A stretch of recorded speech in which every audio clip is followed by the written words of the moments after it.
Okay, ladies and gentlemen, thank you very much indeed.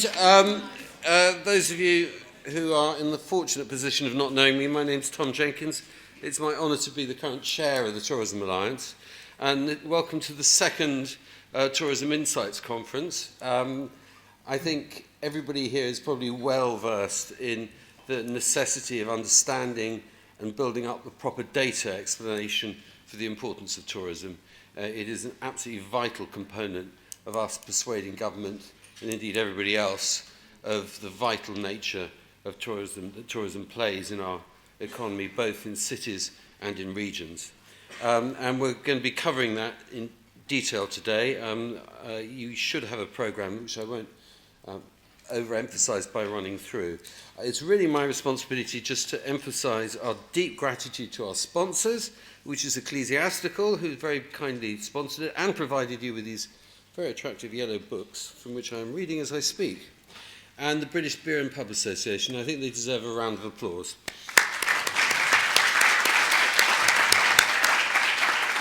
And I'm also very grateful to the Royal Aeronautical Society for allowing us to have this event here. And I've got David Edwards from the Royal Aeronautical Society, who's going to have a few words. David.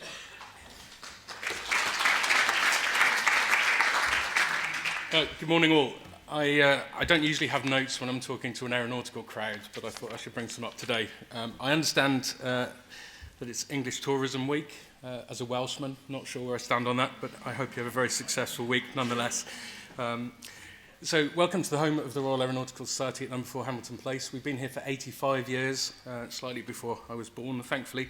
We were founded in 1866, which, to put some numbers on that, is 37 years before the Wright brothers were born. So the Wright brothers being I have to explain that to this crowd maybe, hopefully not to all of you, the Wright brothers being the first people who ever flew. We were brought together to discuss how do birds fly, because we figured if we could work out how birds flew, we could probably get aircraft into the air, and the rest, as they say, is history. We represent aeronautics, aerospace, aviation and space, so the full breadth of anything really that gets up into the air.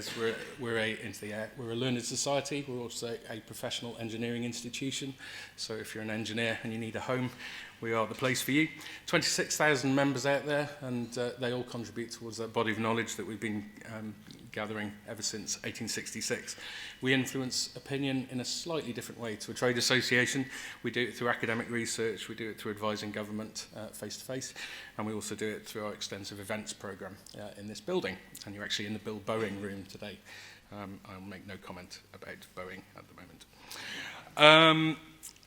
We do educational outreach, so we get out to about 3,000 kids a year just to make sure that they look towards aviation, hopefully as a home, but if not, just something different to what they might have done in the first place.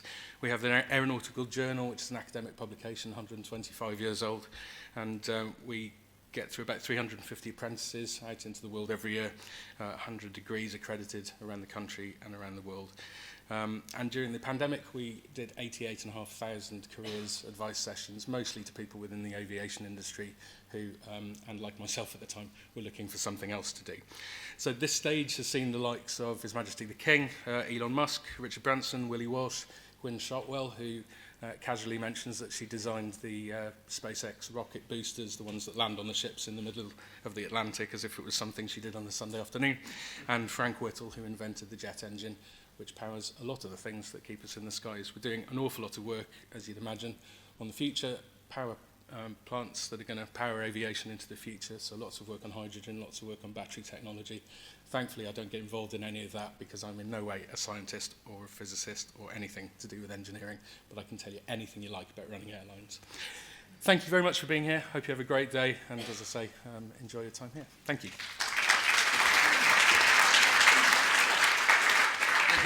Thank you, David. As they would say, English Tourism Week, iawn diolch, not dim diolch. So that's a Welsh joke. I speak as a fellow. I speak as a fellow holder of the wooden spoon.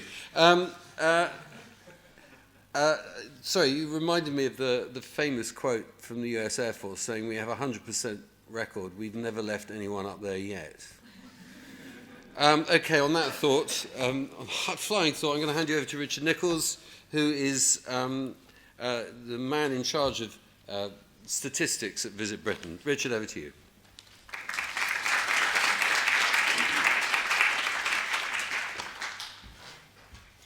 Thanks very much. Apologies if my throat crackles a little bit throughout this. I'm just recovering from a cold. I've tested negative, don't worry.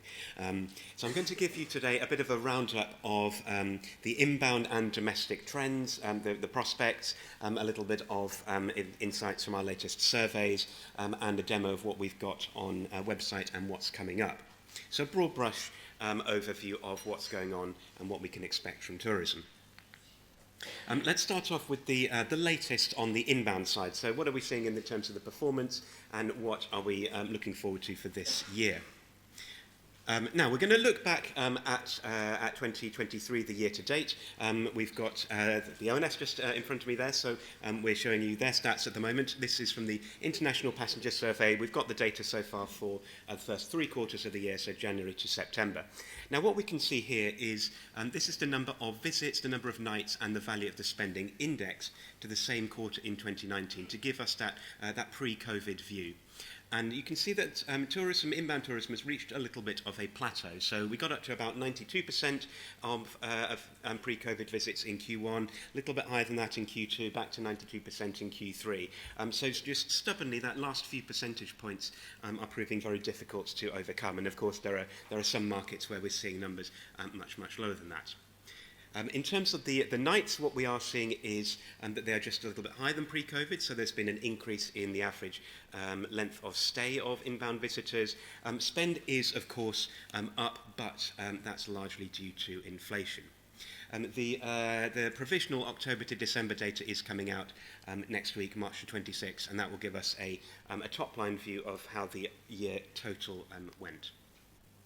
So spend, it's up in nominal terms, so those percentages above 100%, but tracking down in real terms, if you look, for example, at the third quarter or at the year-to-date figures.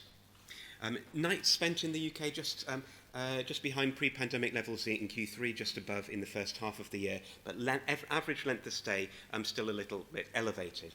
We're wondering if we're going to settle back down to a more normal length of stay and more normal journey type as we progress in the recovery. But at the moment, length of stay is still just a little bit higher.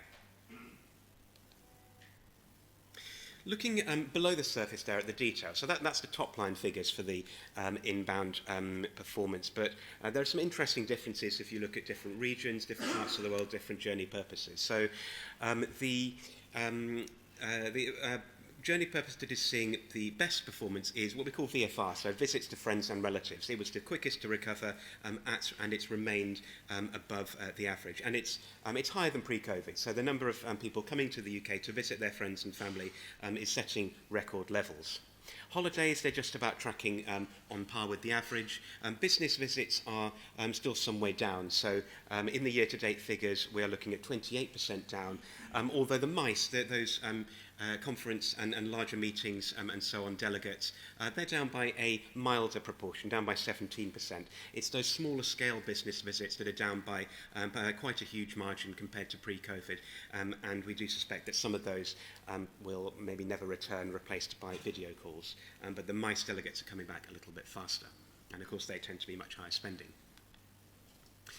Looking at the global regions, and I'll look into some of these in more detail later on, but the area where we have seen huge performance has been North America, and I'm sure any of you who deal with the inbound markets will also have found that in your figures. They've been setting records, surpassing pre-COVID levels, and spending a huge amount as well. Rest of the world, kind of a bit of a mixed picture. The rest of long-haul markets, they're down 16%. Big variation within that. So you're seeing some markets like Australia, New Zealand, and Saudi Arabia up on pre-COVID. East Asia well below. So China, especially the slowest market to recover. Yes, it's coming back and it is improving, but it's still in comparison the laggard. Europe down by about 9%. So a little bit of room still to go for European visitors to come back to where they were before the pandemic. And if we look at the nations and regions of the UK, the one which has seen really consistently strong figures throughout has been Scotland. So in the year-to-date figures, 21% up on 2019 levels, setting records, spend doing very well as well, and that's been consistently the case since the recovery began. Northwest doing okay, so about on par with with 2019 levels. London, a little bit, just about on par actually with the total England. So London 7% down, rest of England 10% down, and Wales similarly 10% down. Okay, so that's looking back. Let's take a look at some more recent data and prospects as well. So what I'm showing you now is data from Forward Keys. This is looking at flight bookings, and they aggregate from a number of different sources, both direct and indirect bookings, although what they can't see is the low-cost carriers because they don't have that data sharing agreement in place. So it gives you a reasonable picture, and especially very, very good for the long-haul regions. And here we're looking at the arrivals. So this is inbound flight arrivals to the UK in each week, starting on the date shown, versus those made to the same week in 2019 to give you that pre-COVID view again. And similar to the last picture, you can see that last few percentage points has been stubbornly resistant. Occasionally you'll find a week when it bumps up above that x-axis. Obviously at the weekly data, the data can be a little volatile, but on average it's still remaining a little bit below. And so we got the arrivals data here through to the end of February. So that's the arrivals. Let's take a look now at the bookings. So very similar data, except instead of showing you who arrived in each week, we're now showing you who has made a booking in each week. So a bit more of a forward view. And if you compare between the two slides, you can see firstly, this is the arrivals, this is the bookings. This is a little bit higher on average. It does fluctuate again, but it's a little bit of a higher picture than what we saw in terms of the arrivals. So what does this suggest? It could suggest that we are set to see a bit of an improvement, that what's on the book is likely to be a little bit better than what we've seen in recent months. It could suggest a different pattern of journey lead times, and that has been the case. We haven't seen as many of the late bookings as we did in the pre-COVID era. So we do expect when this translates to arrivals, these numbers might come down a little bit. So it's actually probably a combination of the two. And furthermore, we're showing you here the index on this slide against 2018, whereas the previous one was 19. That's because the way that the 19 data doesn't really work for the bookings, because that incorporates some flights that then got cancelled because they arrived in 2020 because of COVID. And 2019 was a little bit higher than 2018. So maybe you can adjust a few percentage points on that as well downwards. So this suggests probably we're likely to see a little bit of an uptick from current levels in what we're going to see in the next few months, but maybe not quite as much as some of the more optimistic numbers here are suggesting. Okay, the data might be a little bit small for those at the back, but hopefully you'll receive the slides towards the end. This is where we're looking now at the bookings made from the different regions of the world. And we started to get the Forward Keys data in the last few weeks from countries as well, so we can access the country level data, but that would take too many slides, so I'm just looking at the regions. Again, you can see North America very, very strong. So that positive picture that we saw in last year, we're likely to see good numbers from North America in the coming months as well. At the other end of the scale, Northeast Asia, so including China, yes, the numbers are definitely up from what we saw in 2023, especially in the last few weeks. There have been some weeks where it's looking pretty good, but again, it is trailing at the end there, slower than most other global regions. If we look at Europe, we're seeing some weeks slightly up, some weeks on par, some weeks slightly down. So perhaps, again, a little bit of an improvement from the recent trends for Europe, but not as strong as North America. And what are we thinking for this year and beyond for the total macro picture for inbound? So this is VisitBritain's forecast, so my forecast for 2023, so the estimate for 23 and forecast for 24. And what we're expecting is not quite back up to pre-COVID levels just yet. So all the data that we're seeing does suggest we're still a few percent down on 2019. 2017 was actually just a record by a fractional margin.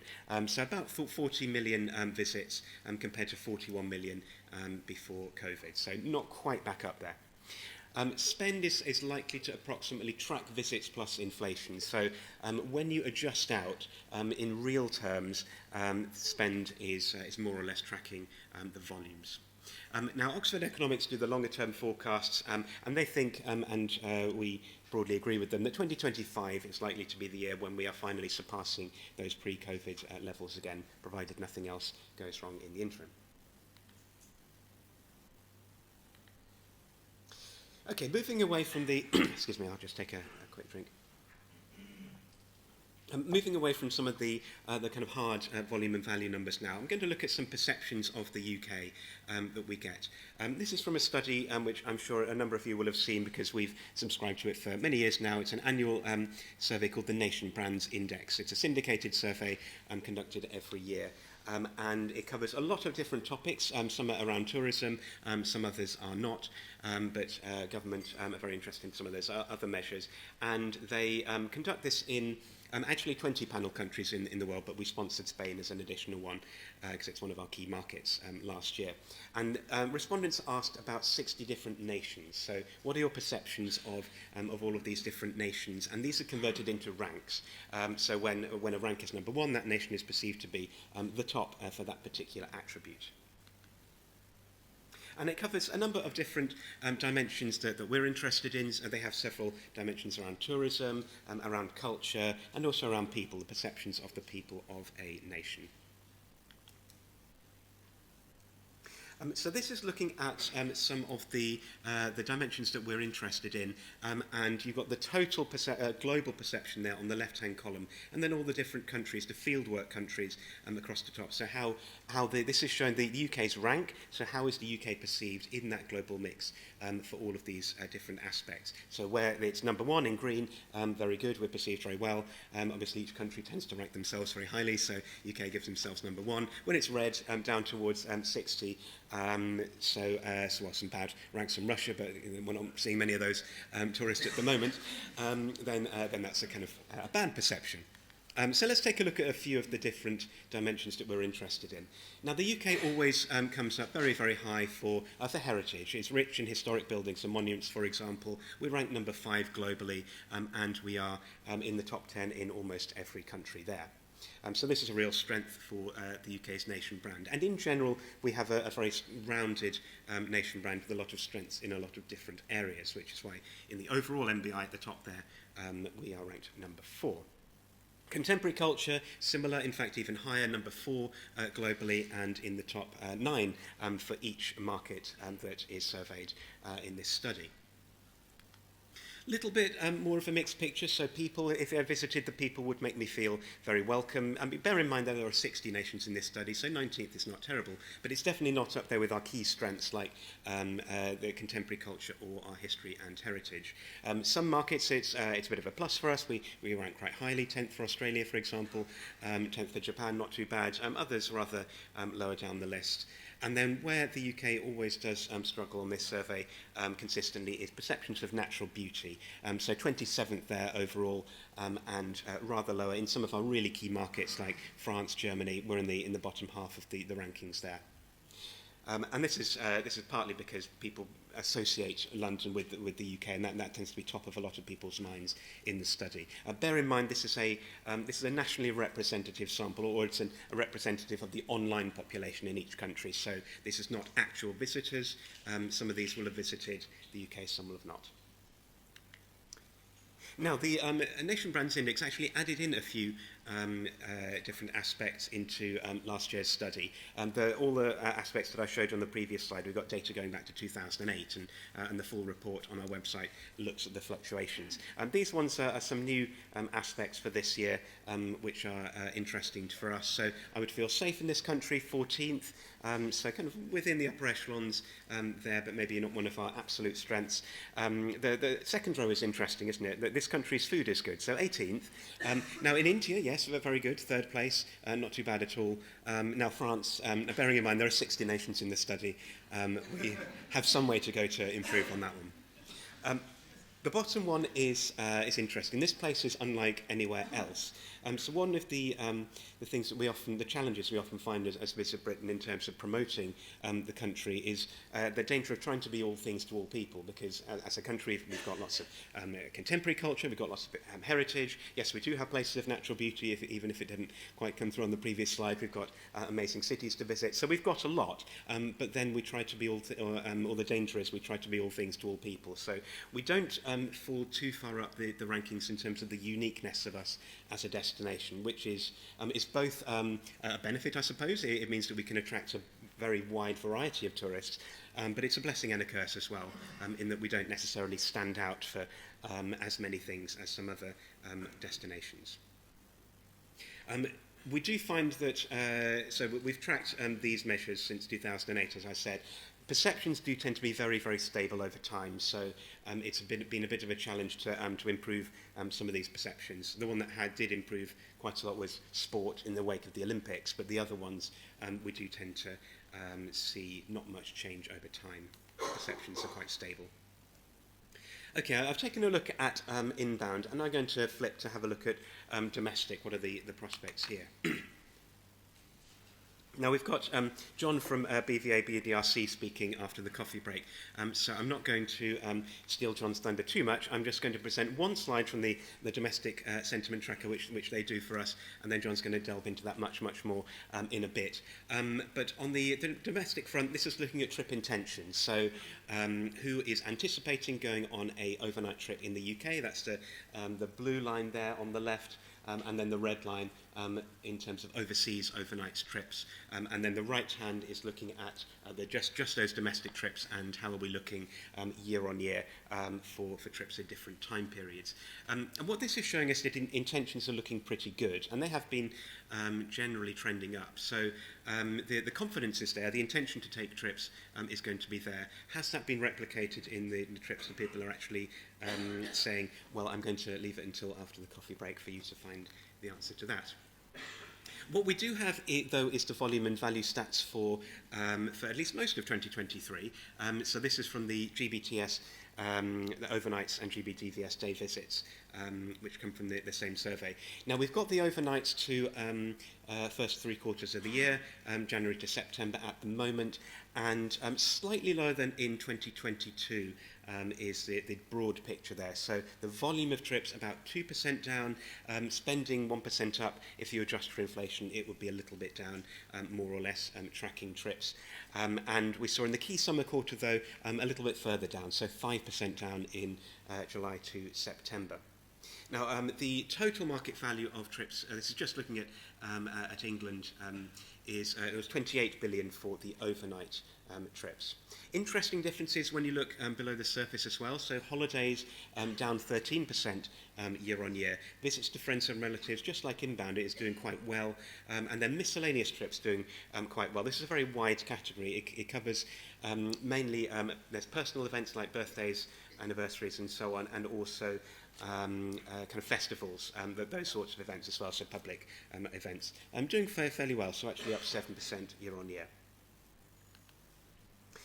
The day trips market, quite a lot better actually. So volume up 8% year on year and spend up 15%. So even when you adjust for inflation, that's still looking really good. These numbers are looking back to 2022. We can't really look back to pre-COVID at the moment because we made some big changes to the survey. We moved it online, for example, from face-to-face. So the numbers are not directly comparable to those that we had pre-COVID, although we are going to get data soon that will allow us to make that comparison.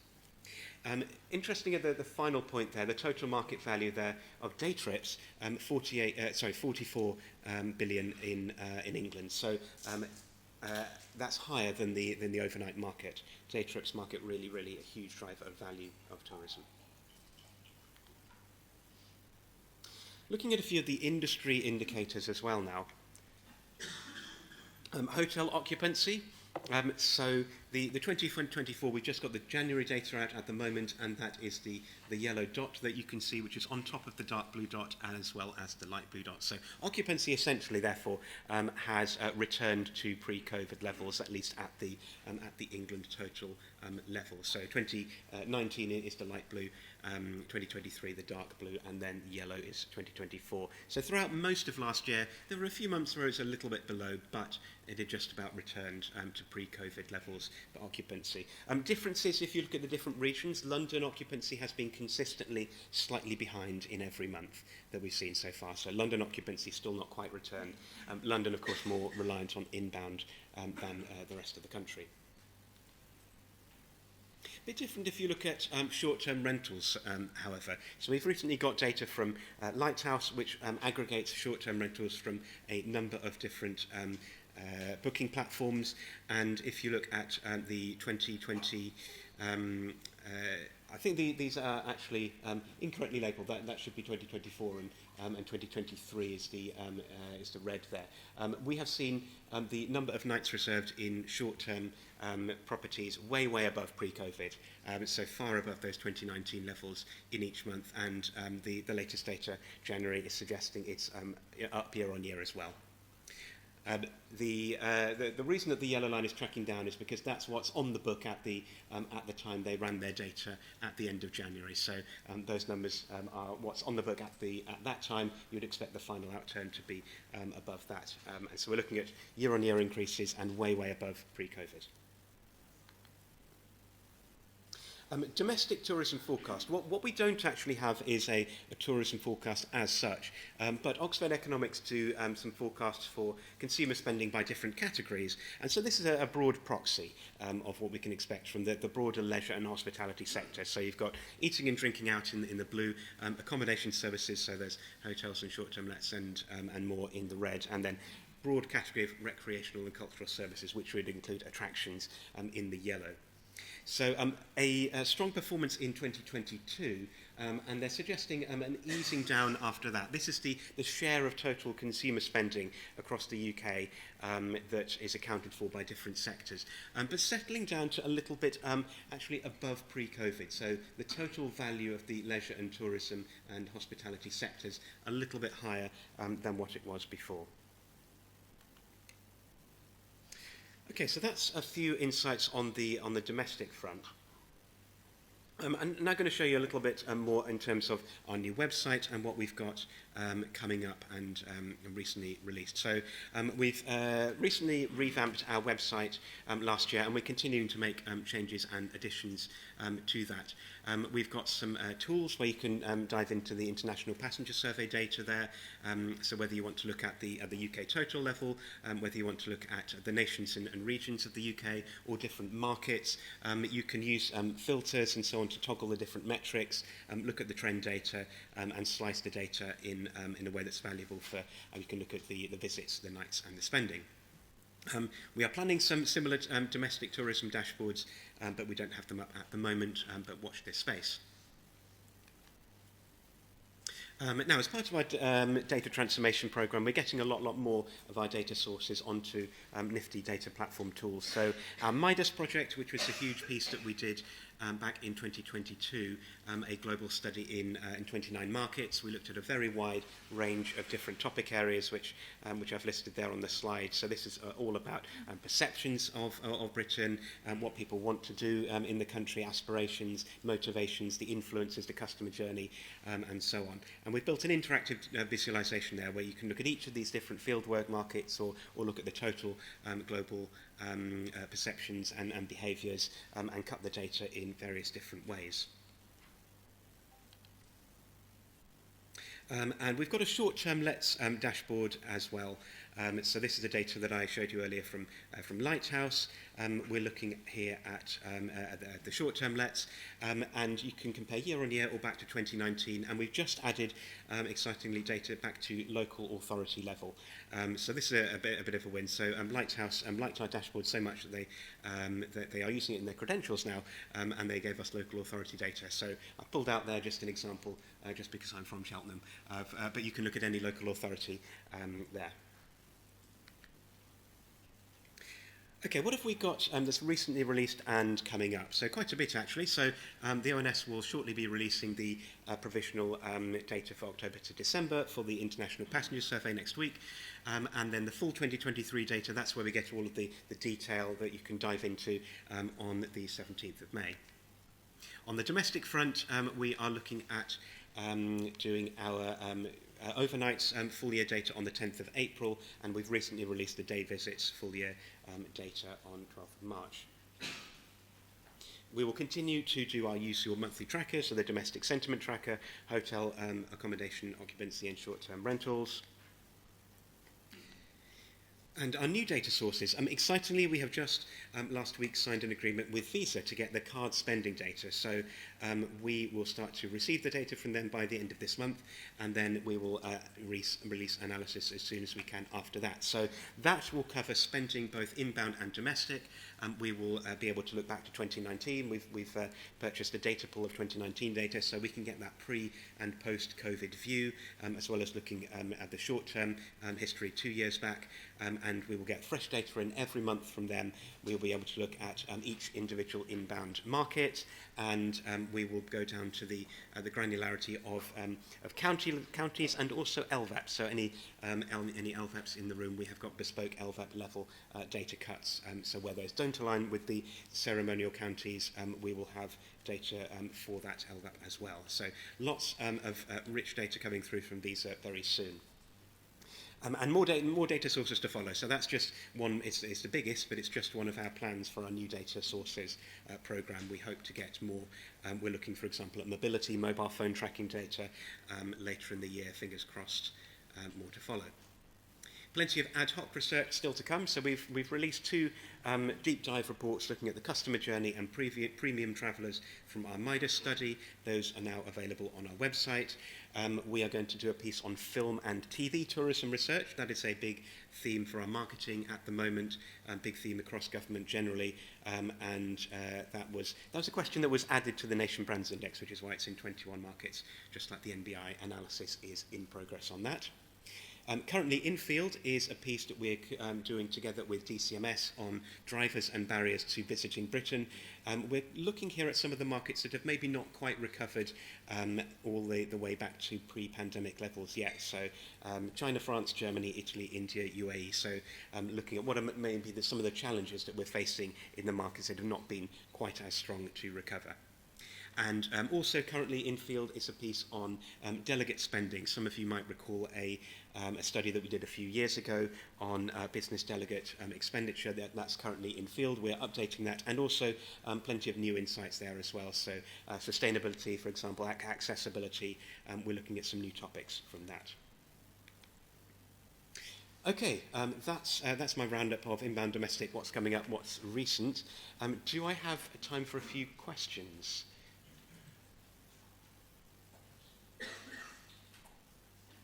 I will be here all day, just in case, but yeah, I can see, Deirdre. I'm just saying, Deirdre has a question. I'll give you the microphone, Deirdre. Thanks, Richard. Fascinating as always, and great to hear about the visa data, because I know that wasn't an easy win, so well done. I was hearing on the radio this morning that the pound is strengthening quite significantly against the dollar.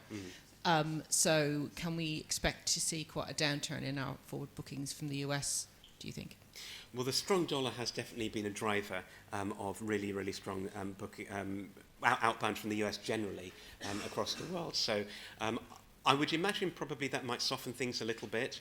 The downturn, on the other hand, that was expected in the US economy, that they were expecting to slow down a little bit more than they actually have. So economic forecasts have gone up a bit, so that'll mitigate against it. But the spending figures were incredibly strong from the US, and there's no doubt that some of that would have been due to the strong dollar. Nevertheless, we're still thinking it's a market that's likely to show some fairly decent numbers. Yeah. Martin. Yeah, thanks very much for your update. You mentioned China just there towards the end. I've spent many years in that part of the world, so a lot of focus. And, you know, China overtook the USA as the biggest outbound market in 19, and it was slow to bounce back, but it is bouncing back pretty well now. Yeah. So we just need to keep up the focus on that. And what more can we do on visa simplification for China and other places? Yeah. That remains a very critical issue for the whole of the UK. Yeah, so China, as you say, it is recovering, and we're seeing probably 2025 as the year when numbers will really surpass the pre-COVID levels. So they're getting up there, we think, at the moment, and then 2025. I believe, I'll check the numbers when I'm back, but I believe that 2025 we're expecting it to be once again the second most valuable market for the UK. On the visa simplification, yes, that would definitely be a help. We did a little bit of research a few years ago where we we looked at the perceptions of the UK's visa regime in comparison to Schengen, to US and Australia. And the UK was definitely kind of towards the bottom of that tier. So it was not maybe the best perceived visa regime. China was not the only market that was true for. It was true across the board. But yeah, that would be a help. Hi, Richard. Catherine from Visit West. Got the occupancy levels up there, but are you applying that to rooms sold, taking into account the number of hotel beds out of the market due to private government contracts? We have a line on this, and I always forget exactly what it is. So I think if an establishment is completely taken out of the market, then it will not be counted in the occupancy. So it will be neither in the numerator or the denominator of the occupancy percentage. If part of an establishment is taken out through government, then it is included in that. So they are counted as occupied.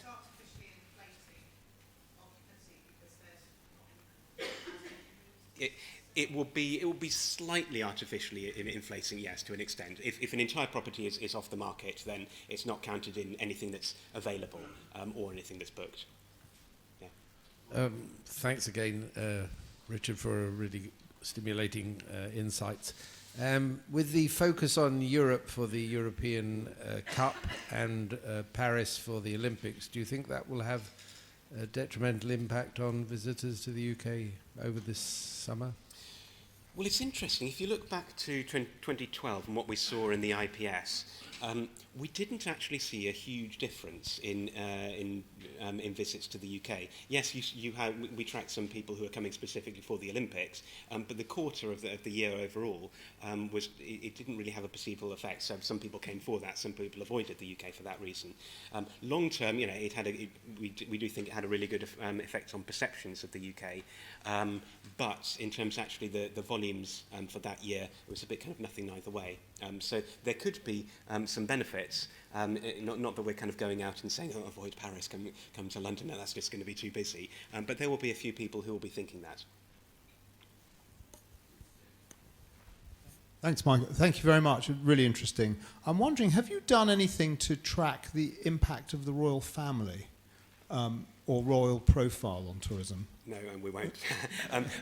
Reason being, it's such a sensitive topic that whatever we say, we're in danger of getting in trouble with somebody. And there was an unpleasant incident where my predecessor was subject to a freedom of information request, and his emails were routed through. So we tend to avoid mentioning it. But we talk a lot about the heritage and the palaces and whatever, and yes, we know that it's top of associations, but we try to directly avoid doing research on it. Do I have any more questions? I've got a question. Yeah. Firstly, a comment. I'm amazed that London is tracking behind the rest of the country in terms of occupancy, because that's not what we're experiencing as tour operators.